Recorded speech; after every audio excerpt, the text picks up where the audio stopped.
C'est C'est bon, parti. tu sais pas. Comment je chiot. Oups, c'est bon. Alors, Jérémie, mets Melachim Aleph, Perek Kavbet, s'il te plaît. Alors, on se resitue quand même. On se trouve.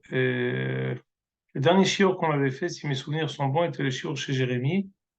Ah non, on en avait fait encore un autre pour la Azkara du père de quelqu'un. Je crois qu'on avait fait un grand shiur, c'était à propos. Je sais pas qui était le dernier, si c'est toi, Jérémie, ou si c'était lui. Peu importe. En tout cas, on a parlé plusieurs fois de la passation de pouvoir entre Eliaou et Elisha. On avait dit que Eliaou avait été déchu par Kadosh Baruch Hu et il avait passé le relais à Elisha pour le succéder. On avait parlé la dernière fois du fait que Kadosh Baruch Hu a dit à Eliaou que ce qui allait se passer était la chose suivante, qu'il va oindre Yehu ben Nimshi, que Hazael Melech Aram également, et enfin Elisha ben Shaphat sera Tahtecha les Navi. On a dit que c'était en fait un désabus de la part euh, un désaveu de la part de Kadosh Baruch Hu face à Eliaou, qui lui dit qu'en fait, sa chita qui était de d'être Mekatreg, Hazve Shalom, d'être Kanaï, c'était en fait, elle ne portait pas ses fruits. On a dit que Eliaou avait eu un bissoum, le fait qu'il revienne pour chaque Brit Milot, c'est en fait une manière d'adoucir cet comportement extraordinaire de Eliaou qui a besoin à son niveau d'une amélioration. On s'était arrêté sur ça. Maintenant, avant qu'on fasse chronologiquement les prakim, j'aurais voulu étudier avec vous un épisode qui est quelque peu archi connu dans le Tanakh. C'est l'épisode de Navot à Israéli. Alors, Jérémy, vas-y, feuille un peu pour qu'on y arrive, encore un peu après.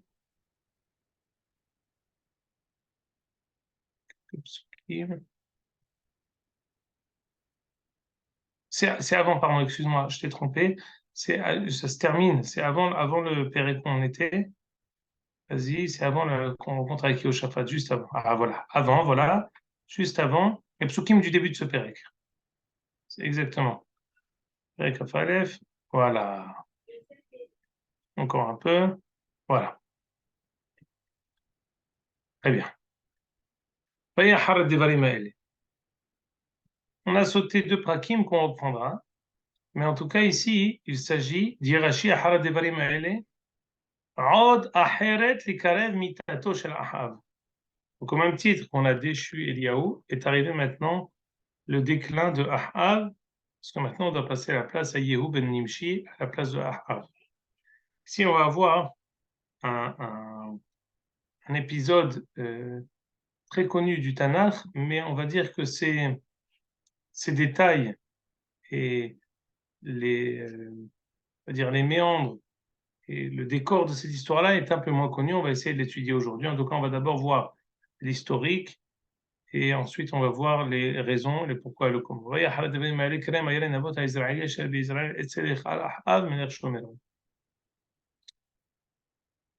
Ahav, là où il avait son palais en Samarie, à Shomron, il avait un voisin. Ce voisin, il s'appelait Naboth Israëli. Ce Naboth Israëli avait une vigne qui était quasiment mitoyenne de la maison du palais royal. Et Ahav a convoité cette terre, cette vigne qui était à Naboth Israël. Une question à vous poser. Savez-vous qui était Naboth? A-t-on une connaissance antérieure de la personnalité de Naboth à Israël? Je connais Michael Navot, mais je crois pas que ce soit lui. Alors, ce Michael Naboth, c'est le shiur d'après vous. Il participe au shiur juste après vous. Ah, ouais, tu vois. Voilà. Moi, j'étais marié avec Jessica Navot, mais c'est pas la même, je pense. Pas la même famille. Al-Kol Panim, le fait que tout le monde intervienne pour donner une boutade montre bien l'ignorance commune que nous avons sur l'identité de ce Navot à Israël. Mais non, ça montre juste qu'on revient de vacances, c'est tout. וידבר אחאב אל נבות לאמור. אחאב s'adresse à Navot en lui disant, תנא לי את כרמך, והיא לי לרן ירק, כי הוא קרוב אצל ביתי. Donne-moi s'il te plaît ta vigne. ותנא לך תחתיו כרם טוב ממנו, אם טוב בעיניך. Je te donnerai à la place une meilleure vigne. תנא לך כסף מחיר זה. Chose très intéressante. Comme notre étude, elle a un grand temps d'ancienneté, hein, on a étudié Sefer Shmuel. Shmuel Hanavi, quand il a donné ce qu'on appelle Tarsissé à Melocha, Mishpete à Melocha, quand il a donné les droits du roi, l'un des droits du roi, c'était le fait de nationaliser les biens. Il y a une possibilité de prendre. Il y a des, quand on voit parfois dans certains endroits, que ce soit la France ou n'importe quel, c'est quelque chose de commun. C'est pas une perquisition, mais c'est on prend la faveur pour faire une sorte de une base, un quartier général caché en guerre. On prend, c'est le droit tout à fait normal et légitime d'un roi de s'auto-attribuer n'importe quel terrain, n'importe quelle vigne. Ça fait partie de Mishpete HaMenucha en Am Israël, ça fait partie de Mishpete HaMenucha Mamash. C'est ce que Akadosh Baruch Hu donne comme droit à tout roi. Donc c'est intéressant de comprendre pourquoi Ahab a voulu l'acheter. Pire encore, Navot a refusé. On aurait pu dire que Navot, que Ahab, il a fait l'ifni mishurat ad-din. Il aurait pu lui confisquer, mais il a décidé d'être grand seigneur. Non? Navot, oui. L'Éternel nous dit que ça s'appelle une préemption. Ah, Hazak Baruch. Donc, Navot refuse. De quel roi il refuse? Pourquoi on ne lui attribue pas de manière automatique? Pourquoi il n'est pas ici le digne de Mishpete HaMenucha? Top. ויבוא אחאב אל ביתו, שר וזעף על הדבר אשר דיבר אליו נבות הישראלי, il est revenu à la maison fâché, ויאמר, לא אתן לך את נחלת אבותיי, וישכב על מיטתו, ויסר את פניו ולא אכל לחם. Il s'est mis, il a donné le doigt à sa femme, il n'a pas mangé, il a tiré la couverture de son côté, et il était un peu grincheux. תבוא אליו איזבל אשתו, Madame Isével, c'est d'abord là, Mazero Hachasara. Pourquoi es-tu grognon? Pourquoi tu boudes? Et d'abord Léa, qui a d'abord Navot Israël, va Omar lo, tenali et Tamecha Bechesed, Mohamed Sataïtan Echa Keren Tahtav. Je vais proposer ou de lui racheter, ou lui donner une meilleure vigne. Il a dit, lo Tanecha et Karmi. Il m'a dit non. Non retour. Tomer Ela Isével Ishto, Atta Ta'asem Menucha al Israël. C'est toi le roi. Kum Echol Lechem. Si toi, tu ne sais pas faire régner la loi, eh ben moi, je vais le faire.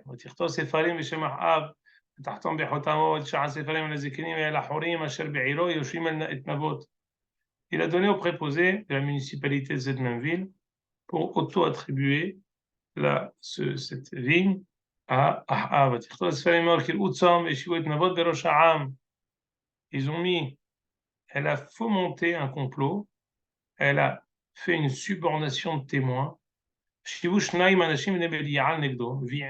morts, on va mettre deux Edim qui vont témoigner à faux. Berachta Elohim Vamelech Yotziu Bisiklu Veyont. Que Navot aurait Has Veshalom maudit, ou dans la chambre de la Gemara du Tanakh, Berach, il a béni. Rashi nous dit Hilouf Shel Kelala. Donc il aurait blasphémé, comment dire, il aurait blasphémé, c'est dans la page d'après le Rashi, il aurait blasphémé Akadosh Baruch Hu et le roi, et donc Mimela, celui qui est Umkallel Shem Hashem Mot Yumat, Ragom Yirbenu Vo Kol Aida, Benok Vo Shem Yumat, Hayav Skila, quand va le faire un Hiyuv Mita, et Aswan Shairo Azeknin, attention. Même chez Isével, elle ne va pas décider de faire une préemption. Elle va faire un complot contre Navot pour que finalement il meure et quelqu'un qui est mort ces biens reviennent à la Malchoute. On va voir exactement de quelle manière on va dire que Ahav va l'hériter. Ils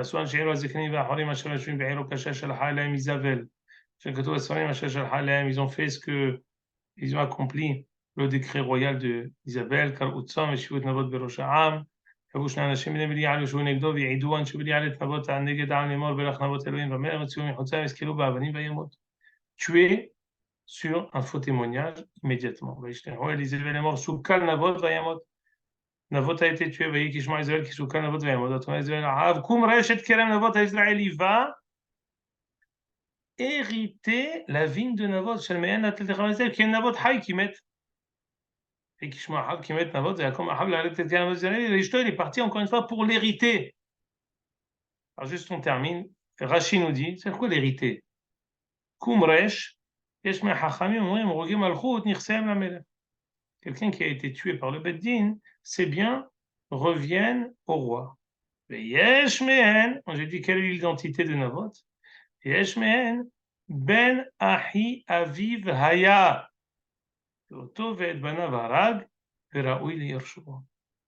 Navot était en famille avec Ahav.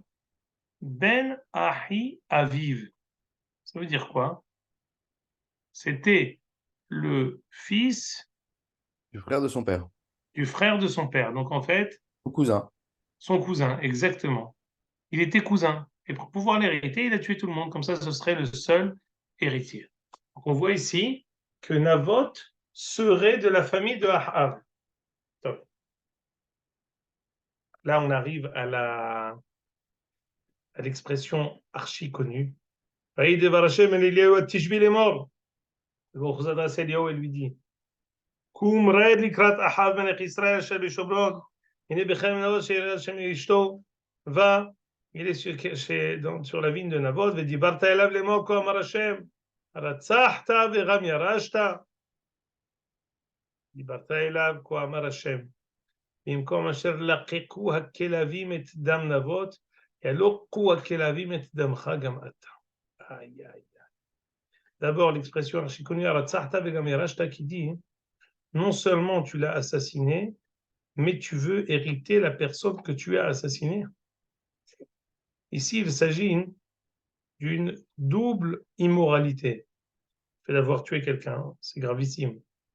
Mais le fait de, comment dire, l'hériter, c'est, on va dire, c'est la chose là qui est contre le moussard, la morale même la plus élémentaire de toute personne, de toute Tselem Elohim, même Umot HaOlam.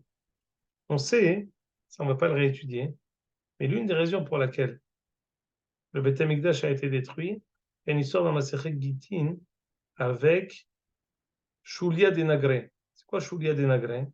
C'est quelqu'un qui travaillait chez son Baal Habayit, qui a convoité la femme de son Baal Habayit. Et Ani Katser, qu'est-ce qu'il a fait? Il a causé le fait que son Baal Habayit divorce de sa femme. Il s'est marié avec la femme de son Baal Habayit et il a fait en sorte que le Baal Habayit qui travaillait chez lui, chez qui cette personne-là travaillait, était lui-même devenu son Eved et il servait donc le Baal Habayit chez qui ce Eved travaillait, il s'est trouvé finalement que lui-même servait son ancien Eved qui s'était remarié avec sa propre femme. Cette immoralité est tellement grande, dit le Yarbetz, il n'y a aucune avéra, tout était naquis. Il a réussi à faire un complot qu'il a fait en sorte qu'il a divorcé, que sa ketouba était avec une somme astronomique. Pour payer cette somme astronomique, il a dû travailler chez lui. Tout était dans les règles de l'art. Mais c'est tellement immoral, dit le Yarbetz. Il y a des choses parfois qui sont ni une mitzvah, ni une avera, mais elles sont tellement immorales que c'est sur ça que le Beth Amikdash est détruit. Il y a des choses parfois, on a plusieurs exemples. Il y a un sefer qui s'appelle Dor Revi'i, d'un Talmid du Hatam Sofer, qui dit que Lo Alechem, bien sûr, c'est pas quand quelqu'un il n'a pas de quoi manger, il a l'occasion de manger soit Nevelot ou Trefot, soit de manger la chair d'une personne. Non, la chair d'une personne, c'est pas assour minatora. C'est que assour mitzvah misura. C'est pas très clair que ce soit assour. Par contre, de manger une levela, c'est un lave. C'est mieux de faire quelque chose qui est moins grave plutôt que quelque chose qui est plus grave. Dit le Dor Revi'i, c'est indicible une chose pareille. Parce que le moussard, le cannibalisme, le fait de manger une personne, même si c'est pas interdit par la Torah, c'est interdit par le moussard. Les choses qui sont interdites par le moussard, par la morale élémentaire, ils sont plus graves encore que les choses qui sont écrites dans la Torah. Et il est possible même parfois que la Torah ne l'ait pas écrit parce que c'est tellement évident que la Torah elle vient après ces choses qui sont tellement élémentaires. Tout ça Excuse-moi, pour je comprends pas je comprends pas l'histoire qu'un homme, c'est pas un animal cachère. On n'a pas le droit de manger un animal pas cachère. j'ai pas compris. Tu dis que le cannibalisme n'est pas interdit par la Torah. C'est pas Mais interdit. Si la l'homme n'est personne, pas un animal cachère. L'homme n'est pas un animal cachère. Donc, non mais c'est je comprends pas. la Torah, hein, la Torah quand elle a parlé des béhémoths. Qu'est-ce qui nous est permis parmi les béhémoths, parmi les animaux? Un homme n'est pas un animal. Il n'est pas censé être dans la Réshima, dans la liste des personnes qui sont cachères. Parce que ce n'est pas un animal. Point. La question, elle n'est pas les choses qui sont permises sont que les choses qui sont mentionnées. Non. Tout est permis, sauf ce qui est mentionné qui est interdit. L'homme n'est pas mentionné pour être quelqu'un d'interdit. C'est tout. Il y a un ran dans Masechet Ketubot qui dit que c'est Isur Aseh. Il y a plusieurs explications de quelle manière. Mais ce qui est sûr, c'est que c'est interdit pas parce que c'est écrit dans la Torah. C'est interdit parce que c'est élémentaire. C'est quelque chose de pachout. Le fait de faire les choses dans les règles de l'art, mais de faire une chose qui est totalement immorale, c'est la raison pour laquelle, vous voyez, tout ce qu'il a fait comme Averot, Ahav, il en a fait beaucoup. Mais finalement, ce qui a causé sa descente et sa mort terrible, c'est le fait qu'il ait tué quelqu'un, sa femme ou lui-même, qu'il ait tué quelqu'un et qu'il ait hérité la personne qu'il aurait assassinée. Ça, c'est quelque chose qui est tellement immoral, au-delà de la Avera, c'est tellement immoral que ça lui a valu sa mort, ça lui a valu sa perte. Pesed, Adkan se marassait avec Ahav. On a dit, qui était Navot, on ne sait pas. Alors, je vais vous dire ici, et qu'est-ce qu'il cherchait Ahav dans ce champ qui était chez Navot? Alors, Jérémy, je ne sais pas si tu peux trouver le Bet Yosef Siman Nun Gimel. Bet Yosef Siman Nun Gimel, c'est Aïf Dalet. C'est au début du Siman Nun Gimel.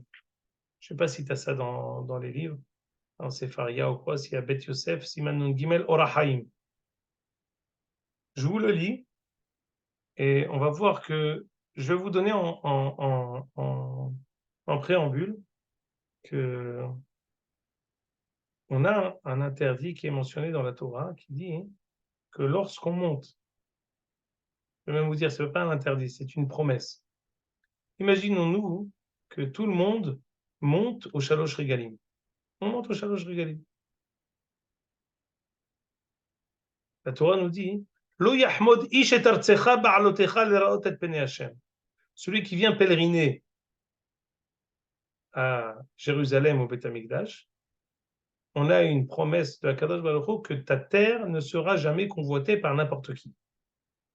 Lo yahmod ish et artsecha. Kadosh Baruch Hu ne laissera personne convoiter ta terre, convoiter ta vigne. Ba'alotecha leraot et pene Hashem. Quand tu monteras chez Akadosh Baruch Hu pour pèleriner. Quoi la Kadosh? Ça c'est le Shulchan Aruch, Jérémy. Est-ce que tu as le Beth Yosef? Une petite minute.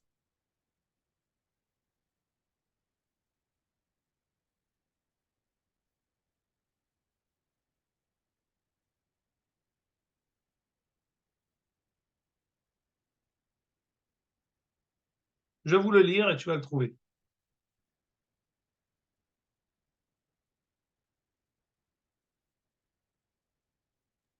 Vas-y. Dit le Beth Yosef. זה לשון השיבולי הלקט בפסיקתא רבתי. כתיב כבד את השם מעונך. כרבה Mehinnecha. שאם היה קולך ערב והיית עומד בבית הכנסת, עמוד וכבד את השם בקולך. On dit, honore Akadosh Baruch Hu avec ton argent. Ah, magnifique. Descends un peu, juste après ça. Encore un peu. Ah, c'est juste avant, pardon. Juste avant ça. Juste avant ce Enme Manim, Fnei Teva, juste avant. Voilà. זה לשון השיבולי הלקט, בפסיקתא רבתי. תעשר, תעשר, כתיב כבד את השם מעונך, כרבה מחינך. Le pasuk nous dit dans Michelet, honore Akadosh Baruch Hu avec ton argent. Al tikre mehonecha ela mima shehinencha, mehonnecha. Et Yerushalmi nous dit, honore Akadosh Baruch Hu avec la chose sur qu'il t'a gratifié. Shemaya kolcha arev, si ta voix était agréable, t'as omed bebet hakneset, et tu te trouves dans la synagogue. Amod, kabed et Hashem bekolcha. Honore Akadosh Baruch Hu avec ta voix. Navot haya kolo nae. Navot, c'était Amavdil ben Kodesh Lechol, le Pavarotti de l'époque. Vayarole Yerushalayim. Et il montait à Jérusalem. Vayukol Israël mitkansim nishmua kolo. Tout le monde venait écouter sa voix extraordinaire. Pa'amahat, une année. L'orala. Qu'est-ce que je vous ai dit? Si on monte à Jérusalem, on a une promesse. Akadosh Baruch Hu nous a promis, jamais personne ne convoitera tes biens. Une année, il n'est pas monté. Ahav, c'est quoi cette... Je ne comprends pas. Cette vigne, elle était mitoyenne de sa maison toute sa vie. Pourquoi il s'est réveillé cette année? Parce que cette année, Navot n'est pas parti à Yerushalayim. באו עדים בני בליעל ועבד מן העולם, מי גרם לו שלא עלה לירושלים לכבד את השם במה שחיננו? ולמה שכבר אמרה תורה, לא יחמוד איש את ארצך, ואילו עלה לא איבד נפשו בעד חמדת כאמור. En fait, ici, on voit que ce qui va perdre Navot, c'est la chose suivante. Navot, mis à part d'avoir une belle voix, hein, il était comme un furoncle sur le nez de Ahav. Pourquoi? Parce que Ahav, en digne héritier spirituel de Yerovam, lui aussi était contre la montée à Yerushalayim. Lui aussi, il avait sa capitale à Shomron, la capitale de la Avodah Zarah. Toute sa vie, il avait son cousin qui était sa conscience. Il avait un cousin qui était le plus grand Shaliach Tzibor mondial, qui montait pour les Shalosh Regalim. Il habitait toutes les veilles de Sukkot, toutes les veilles de Pessah et de Shavuot, il le voyait, il lui disait bye bye, moi je vais à Yerushalayim, voir Akadosh Baruch Hu, voir la Shekhinah. Et Navot, qui était digne, attention, c'était un tzaddik. Navot était tzaddik, le pauvre. Le seul problème, c'est qu'il avait un cousin qui était rachar. Et tout le temps, il était sauvé et préservé par la Havtaha de Akadosh Baruch Hu, qui dit que quelqu'un qui monte à Yerushalayim est préservé. Une année, il n'est pas monté, et Ahav s'est attaqué à lui. Alors donc il faisait partie de, il faisait partie de la même Elchet Yehuda aussi, Navot, c'est-à-dire Non, il est... non, il y a une mitzvah pour toute personne Ba'asher Hu de venir pèleriner Yerushalayim. Tous les habitants de tout Eretz Israël devaient pèleriner Yerushalayim. On a dit que normalement, Yarovam, il avait mis des gardes. Ouais. Très bien. Mais du temps de Ahav, on n'a pas connaissance exacte. Est-ce que ces gardes existaient encore? Mais en tout cas, il y en a qui arrivaient à monter à Yerushalayim. Parmi eux, le cousin germain de Ahav, qui était voisin direct de Ahav, qui était connu pour être le Shaliach Tzibur en chef du Beth Amikdash pendant cette période-là. Toutes les années, Ahav l'a toléré, contre son gré, parce que la Havtaha d'Akadosh Baruch Hu faisait force de loi. Lo yahmodi shetartzecha. Il avait une si'ata d'Ishmaïa particulière. À partir du moment, parce que ici, au-delà du fait de monter, hein, c'est le fait de servir à Kadosh Baruch Hu, c'est exactement l'inverse de la Avodah Zarah, ce que faisait Navot. La Avodah Zarah, hein, elle dit et elle clame haut et fort que Kadosh Baruch Hu n'existe pas. La Elokout, on la trouve dans des Hagalim. le fait d'aller servir à Kadosh Baruch Hu à Yerushalayim avec sa voix et d'être là-bas, celui qui arrive à élever la matérialité et la mettre à service de la Kadosh Baruch Hu, c'est l'antithèse même de ce que Ahav prônait. Et la raison pour laquelle il a décidé de le déposséder, c'est pas parce qu'il voulait vraiment sa vigne, c'est parce qu'il voulait que Navoth parte de là-bas. Il voulait punir Navoth, qui, sous son nez, montait à Yerushalayim de manière perpétuelle. Et si on arrive au summum de la perte de Ahav, ouvertement, la perte de Ahav, c'est une perte de morale terrible. Mais la trame, c'est sa volonté de se battre contre Yerushalayim. Sa volonté, c'est en fait l'échec de Eliyahu. Eliyahu, qui, Ahav, on avait dit que la raison pour laquelle il avait demandé à Hiel Betaïli de construire Yericho, il avait voulu remplacer Yerushalayim, rappelez-vous. Le début de l'avènement de Ahav, on le rencontre, Eliyahu est raconté dans le Nihom Avelim de Hiel qui avait construit Yericho. Il avait dit que Yericho, c'était censé être une réplique de Yerushalayim. C'était censé être une alternative à Yerushalayim. Alors, c'est pas Shomron, mais une alternative. Ahav, sans arrêt, il cherche une alternative à Yerushalayim. Eliyahu, il était censé dire à Ahav, approche-toi d'Yerushalayim, viens. Il aurait, au lieu d'arrêter la pluie, il aurait dû lui dire, regarde que Yad Hashem, elle est là. La raison pour laquelle Hiel Betaïli, il a perdu son aîné jusqu'à son cadet, c'est parce que toutes les choses, Yesh Din, Yesh Dayan, Yesh Sachar, Yesh Onesh. Eliyahu a échoué. Il a voulu faire de la manière de Onesh, la sécheresse, la poursuite. Il a échoué. On avait ramené à l'époque, il y a 3 mois, le Tomer Devora, l'Oehezik, l'Ad Apo. Il y a parfois une midda de la Kadosh Baruch Hu tellement profonde que même si on ne fait pas Teshuvah, il ne nous tient pas rigueur. Eliyahu aurait dû hisser Ahav à cette compréhension profonde, que même s'il continue à faire la riche haute, il n'aurait pas dû être puni. Qu'en lui rajoutant de l'amour, en lui rajoutant en essayant de l'élever à la madriga d'Yerushalayim, il aurait dû le hisser et l'attacher de nouveau au Beth Amikdash. Mais il a échoué. L'échec de Eliyahu a coûté finalement la perte de Ahav. Sur quoi? Sur la même chose sur laquelle Eliyahu est parti lui faire le moussard. Eliyahu lui a fait le moussard, mais pourquoi tu t'acharnes à vouloir faire une alternative à Yerushalayim? Viens à Yerushalayim. Il n'a pas réussi. Et sur quoi il va tomber? Sur quelqu'un qui montait à Yerushalayim, qui l'énervait et qui lui montrait sa conscience sous ses yeux. C'est ça ce qu'il a perdu. On voit d'ailleurs la seule fois où Navoth prend la parole, en fait. Khalil Ali me Hashem et Titiet Nachalat Avota Elecha. Il jure par le nom d'Akadosh Baruch Hu. Donc on voit.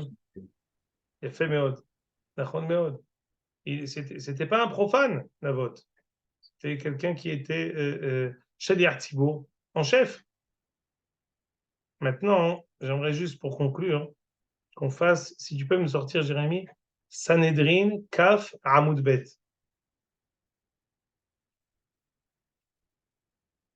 Sanhedrin, Kaf, Amoud Bet, Tosfot traite. Pourquoi Ahav n'avait pas le droit de confisquer cette terre à Navoth? Pourquoi il devait l'acheter?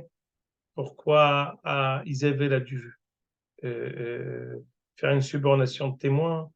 Pourquoi Navoth aurait-il refusé? Là, vous allez voir des hidushim extraordinaires. Si tu veux, je le sors moi, ça c'est facile. Sanhedrin Kaf Amoud Bet. Non, ça va, c'est bon, je l'ai.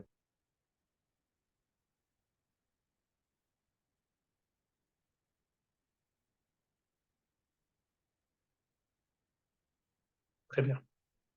Dit Tosfot, Tema lama ne'inash Ahav al Navoth, kivan shelo ratza limkor lo karmo.